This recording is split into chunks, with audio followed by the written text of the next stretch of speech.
안녕하세요. 감성병 추승태입니다. 오늘의 감성 콘텐츠는 제가 좋아하는 책 소개를 좀 해드리려고 합니다.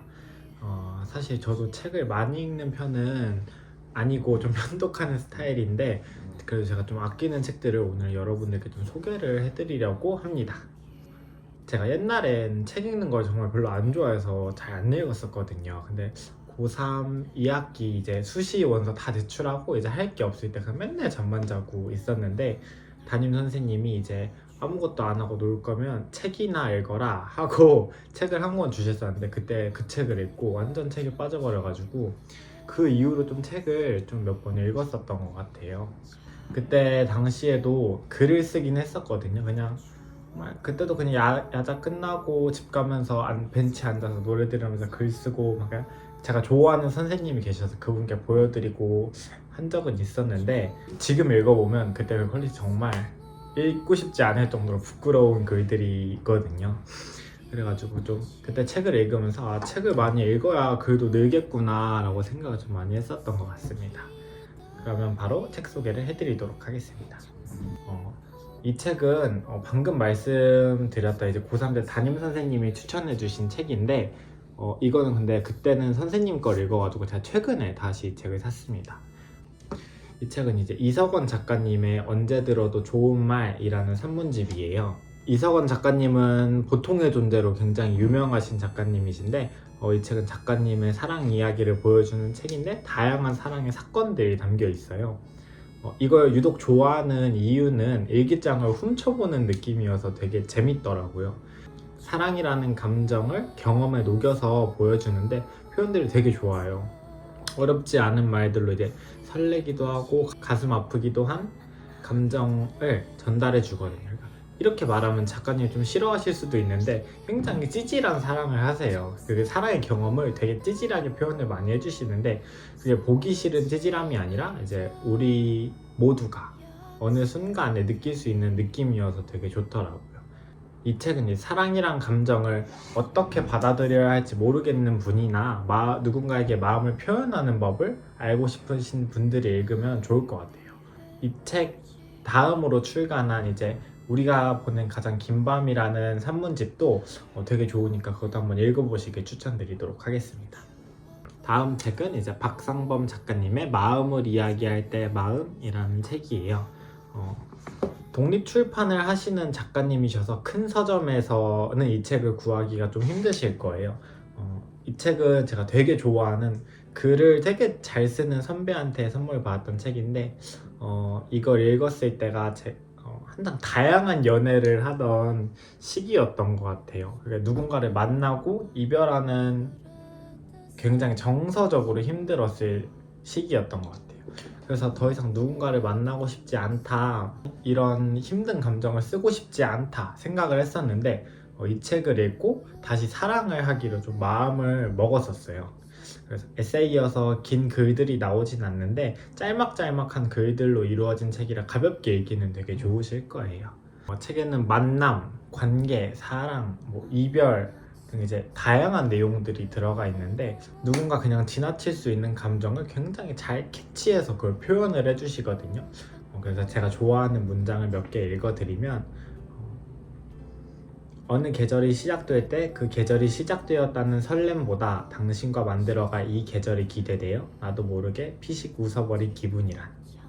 다른 문장은 나도 모르게 자꾸 다음에 약속하고 싶어. 조금은 부담이 될 걸 알면서도. 다음 문장은 내가 할 수 있는 것은 당신이 사라진 뒷모습의 그림자를 몇 분 정도 바라보는 일. 혹시라도 아쉬워 고개를 내밀었을 때 그 자리 조용히 서 있어 주는 것. 이 문장들 외에도 굉장히 좋은 문장들이 많은 책이에요. 그래서 이 책은 이제 사랑이 불안하고 힘드신 분들이 읽어보시면 참 좋을 것 같습니다. 그리고 이 책을 읽고 나서 바로 다른 책도 사서 읽었는데 그게 이 책이에요. 너이기도 했다가 너일 때도 있었다 라는 책인데, 이 책도 비슷하게 짤막짤막한 글들로 있으니까 한번 편안하게 읽어보시길 추천드립니다. 세 번째 책은 정덕현 작가님의 드라마 속 대사 한마디가 가슴을 후벼 팔 때가 있다 입니다. 저는 가끔 서점에 가서 그냥 꽂히는 책을 살 때가 있거든요. 그래서 이 책도 제목을 보자마자 그냥 사버렸습니다. 저는 책도 되게 좋아하는데 드라마도 되게 좋아하는 편이거든요. 그래서 이 책은 보자마자 그냥 샀던 기억이 있습니다. 이 책은 여러 드라마 속 상황과 대사에 관련된 이제 작가님의 사연으로 쓰여진 책이에요. 산문집처럼 쓰여져서 저는 조금 더 마음에 들더라고요. 굉장히 다양한 작품들이 들어가 있어서 이 책을 읽고 이거는 꼭 보고 싶다라는 드라마가 있었는데 그것도 한번 바로 드라마 정주행을 했습니다. 드라마나 책이나 결국 이야기를 통해서 감정을 전달을 한다고 생각을 하거든요. 그래서 이 책은 감정을 더 풍부하게 전달을 해주는 것 같아요. 뭔가 그 드라마 속 상황과 작가님의 상황을 같이 일치시켜서 전달을 해주니까. 제가 밑줄 쳐놓은 문장을 몇 개 읽어드리자면, 미생 부분에서 물론 지금도 나는 미생이다. 소설가를 꿈꾸고 있지만 여전히 소설 한 편 쓰지 못하고 있다. 대신 하루하루 마감에 밀려 원고를 쓰며 살아간다. 이제는 그럭저럭 생활을 할 수 있게 됐지만 별로 달라진 게 없는 프리랜서의 삶이다. 하지만 그때도 그랬지만 지금도 버틸 수 있는 건 그래도 내가 완생으로 나아가고 있다는 믿음 때문이다. 영영 완생에 닿을 수도 또 소설가가 되지 못할지도 모르지만 이런 믿음은 소중하다. 우리를 버텨내게 해주니까 라는 문장이 있습니다. 드라마를 보신 분들이라면 알겠지만 우리 모두가 완벽할 수 없는 존재들이잖아요. 그래도 우리는 나아가고 있으니 그 믿음만이 이어진다면, 버틸 수 있다면 오늘 살아갈 힘이 좀 있지 않을까요? 그런 부분들을 작가님이 굉장히 잘 표현을 해주셨어요. 그리고 또 다른 문장 하나만 더 이야기해드리자면 제 인생 드라마인 Dear My Friends 부분입니다. 인생은 그 속을 자세히 들여다보면 결코 아름답지 않다. 오히려 치열한 사랑과 전쟁의 연속처럼 보인다. 하지만 그럼에도 불구하고 인생은 아름답다고 말하는 건 아마도 오랜 시간이 지난 후 그 치열했던 삶을 애써 좋은 기억으로 포장하고 나름의 개연성 있는 의미들로 보려는 의식적인 노력 때문이 아닐까? 그리고 이런 의식적인 노력의 다른 말은 예술일 게다. 무의미하고 아무 맥락 없이 전개되어 온 삶이지만 그것을 맥락으로 엮어 아름다움과 의미를 찾으려는 의식적인 노력이 있어 인생은 비로소 아름답다 라는 문장이 있습니다. 시간이 약이다 라는 말이 있잖아요. 힘든 일이 있을 때 우리는 시간이 해결을 해주길 바라지만 결국은 그 혼란스러운 무맥락을 아름답게 포장하는 스스로가 있었기에 해결됐던 게 아닐까요? 더 많은 삶을 살아봐야겠지만, 더 오래 살아봐야겠지만 우리는 우리의 삶을 만들어가는 예술가가 아닐까, 이 책을 읽고 생각을 해봤습니다.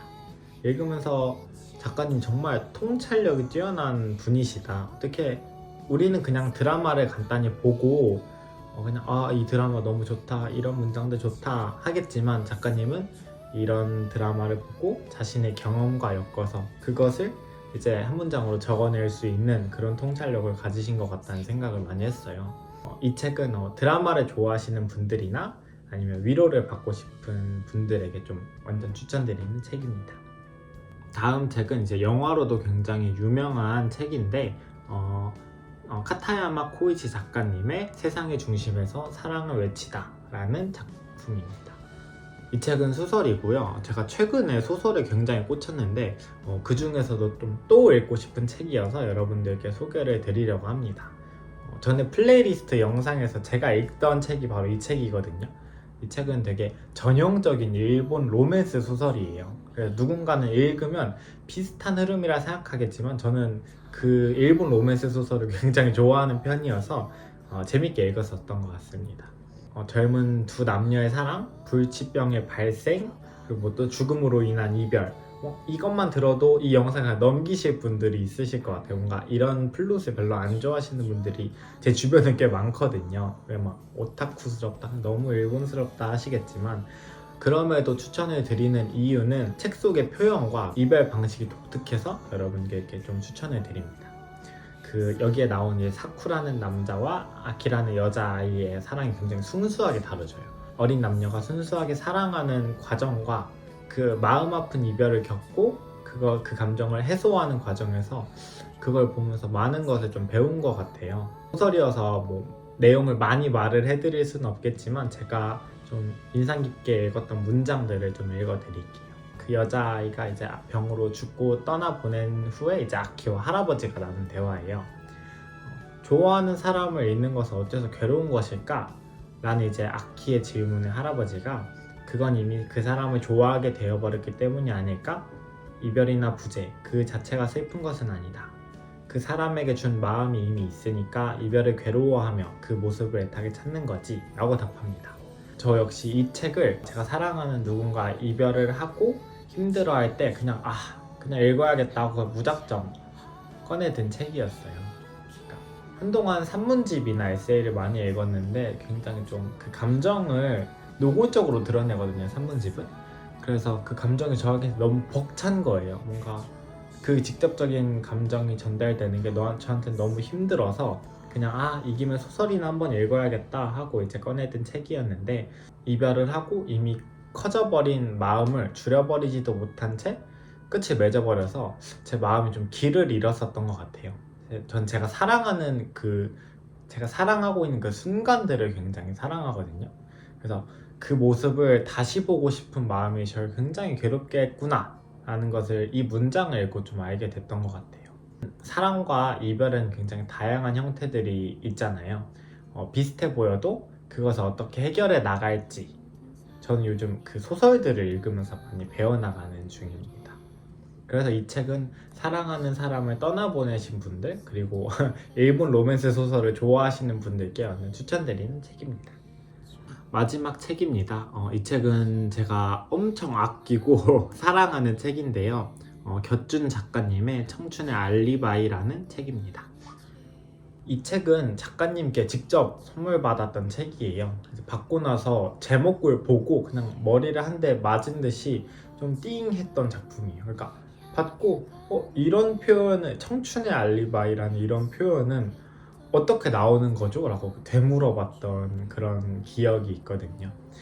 이 책은 작가님의 20대 이야기가 담겨 있어요. 그 또렷한 20대의 기억을 소설로 각색해낸 책인데요. 표현력이 정말 어마어마합니다. 이 책을 이제 제가 한동안 일을 하면서 야근이 엄청 많을 때 힘들 때 이제 저녁 시간마다 틈틈이 읽었던 책인데, 읽으면서 정말 눈이 팅팅 부어라 울었던 기억이 좀 제일 많이 나거든요. 누군가를 좋아하는 마음과 관계를 공유하는 수많은 아름다운 이야기에 빛나는 표현력이 더해져 있어요. 그러니까 읽는 내내 나도 이런 사랑을 해보고 싶다, 나도 이런 표현을 만들어내보고 싶다 라는 생각을 정말 많이 했던 것 같습니다. 잊혀지지 않는 또렷한 기억? 그건 사랑만큼 강력한 소재가 없다고 생각합니다. 이 책도 단편소설집이라고 생각을 하시면 되는데, 그 중에서 좀 제가 좋아하는 표현을 몇 개를 소개해 드리려고 합니다. 철이 생기면 별은 소멸한다. 철들기로 마음먹은 26의 나는 소멸에 무릅쓰고 여전히 철이 들어야 할 것 같은 마음이다. 하지만 사랑은, 그래도 사랑만큼은 언제나 소멸하지 않도록 우리 철없기로 하자. 그래, 우리 철없이 영원히 사랑하기로 하자. 별과 철, 그리고 이제 청춘과 사랑에 관한 이야기가 담겨 있었던 부분이에요. 이런 소재를 이렇게 연결하는 작가님은 좀 천재가 아닐까요? 이 파트가 아니어도 굉장히 다양한 소재들을 사랑에 연결을 시키는데, 그런 것들을 볼 때마다 좀 이런 분들이 작가를 하시는구나 생각을 좀 많이 했던 것 같아요. 다른 문장 하나만 더 이야기해 드릴게요. 내 20대는 너와 함께한 추억들로 채워졌어. 혼자선 무색무취였을 내가 반짝이고 다듬어질 수 있게 해줘서 고마워.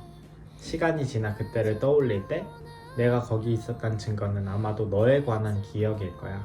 그때 우리가 맞았던, 틀렸던 내 팔에 빗금으로 남아버렸지만 여전히 너는 내 젊은 날의 알리바이야. 그 책 제목이 등장하는 부분이에요. 이 부분을 읽으면서 저도 모르게 좀 눈물이 그냥 나왔던 것 같아요. 막 펑펑 온 것도 아니고 그냥 눈물이 그냥 또르르 또르르 막 흘렀던 기억이 있어요. 물론 이거를 다시 말하면서도 조금 약간 울컥하는 그런 게 없지 않아 있는데, 저버린 관계를 이렇게 아름답게 추억할 수 있는 사랑을 경험했다는 게 좀 되게 많이 부러웠어요. 사랑하는 사람과 이별하는 게 사실 좋은 기억으로 남기는 좀 쉽지 않잖아요. 물론 그 사랑하는 과정이 너무 행복하고 아름답고 소중했고 의미 있고 그랬겠지만 막상 이별을 하고 나면 그 사람에 대한 안 좋은 기억만을 갖게 되고 미워하고 뭔가 후회스럽다 생각을 많이 하잖아요. 그럼에도 시간이 지나서 그 사람에게 너는 내 소중한 사람이었다 라고 전할 수 있는 그 마음이 저는 굉장히 멋있었습니다. 뭔가 앞으로 살아가면서 나는 이런 사랑을 할 수 있을까? 저는 이런 사랑을 해보고 싶다고 좀 강렬하게 느꼈었던 것 같아요. 뭔가 이 외에도 너무 많은 좋은 표현들이 많은 책이에요. 마지막 작가의 말 부분은 제가 혼자서 이제 집에 와서 읽었었는데 정말 오열을 했습니다. 막 엉엉 소리 내서 울 정도로. 근데 이게 슬퍼서 온 게 아니라 이 책을 떠나보내는 것도 너무 아쉬웠고, 저 역시 이제 30이 넘어갈 때 이 20대를 추억했을 때 이렇게 아름다울까? 그럴 수 있을까?에 대한 뭔가 마음에서도 뭔가 눈물이 났던 것 같아요. 뭔가 그런 그 부분을 책으로 꼭 읽어보셨으면 좋겠습니다. 저 역시 이제 20대 마지막 29, 30 넘어갈 때쯤엔 저 20대의 경험을 책으로 써보는 게 제 소원이어서 이 책은 제가 29대쯤에 한 번 더 읽고 싶은 책입니다. 소개해드리고 싶은 책이 너무나도 많지만 오늘은 좀 여기까지 해드리려고 해요. 제가 책을 좋아하고 읽는 이유는 좀 큰 의미가 담겨 있는 게 아니에요. 그저 다른 사람의 경험을 보고 배워나가서 제가 사랑하는 누군가에게 감동을 주고 싶은 마음이 가장 크거든요.